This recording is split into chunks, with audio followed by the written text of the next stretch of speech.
If you look up the definition of a product manager, you're likely going to find many different answers with varying levels of detail. In the simplest terms, a product manager is the person responsible for determining what products and/or features will meet the needs of both customers and the business as a whole. To help paint a clearer picture of the role, let's go over 7 responsibilities of a product manager. The first responsibility is setting the product's mission and vision, which is also referred to as the product strategy. The second responsibility is aligning stakeholders around the product vision, and then rallying the appropriate team members to turn that vision into reality. The third responsibility is shipping great software that delights users. The fourth responsibility is deeply understanding customers, their problems, and jobs to be done. The fifth responsibility is deeply understanding business goals in order to align product work with specific business outcomes, as well as defining what success looks like for the product. The sixth responsibility is prioritizing what to build next and communicating these priorities via a product roadmap. And the seventh responsibility is monitoring industry trends and competitors to ensure the product isn't falling behind.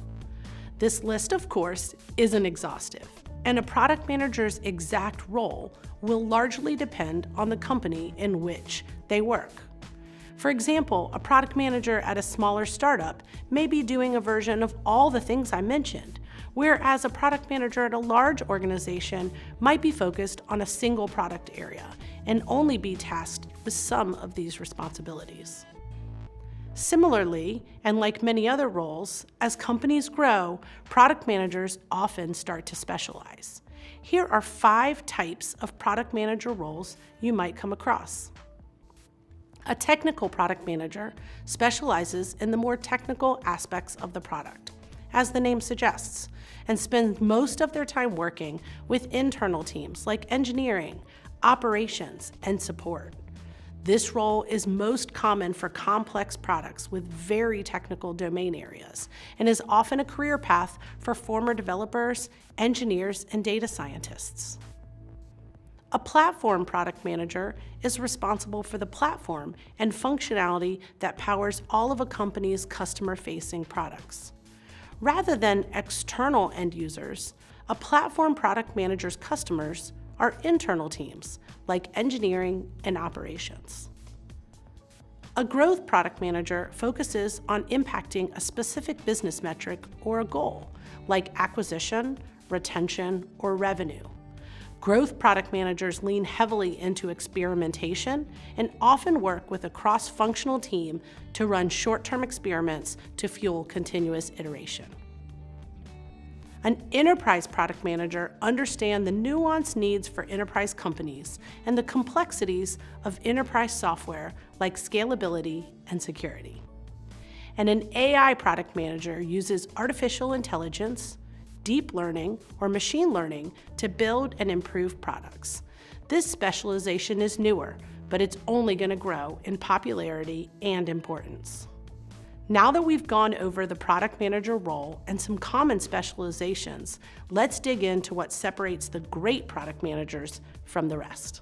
First, great product managers possess business acumen, not just technical acumen. Product managers need to understand and demonstrate how the product will drive outcomes like increased revenue, churn reduction, or entering a new market, and will spend a lot of time proving this impact across the organization. While product managers of the past primarily came from deep technical backgrounds, today that is no longer the case. Second, they are good leaders and communicators. Product managers have to bring together multiple team members and ensure harmonious collaboration and a successful end result. This hinges on being able to clearly communicate and lead others throughout the entire process. Third, great product managers root decisions in data over gut feel. Understanding customers and their problems is central to the product manager role. To do this effectively, you need data, both quantitative data like product usage and qualitative customer feedback.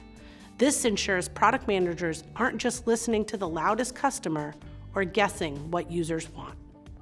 Fourth, they are outcomes driven.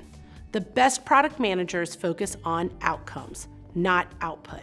They tie product outcomes with business outcomes and identify how a given feature generates value for users and the business. For example, a product manager might connect user behavior data with renewals, so leadership can easily see how product usage ties to business growth. And fifth, great product managers balance innovation with upkeep. Product managers need to move quickly and innovate with confidence, but that doesn't mean ignoring technical debt and the backlog of bugs. If you want to dig deeper, Mind the Product has a great product skills assessment that you can use to assess your existing product skills, identify gaps in your knowledge, and start building a go-forward development plan. You can find the skills assessment in the summary section below this video.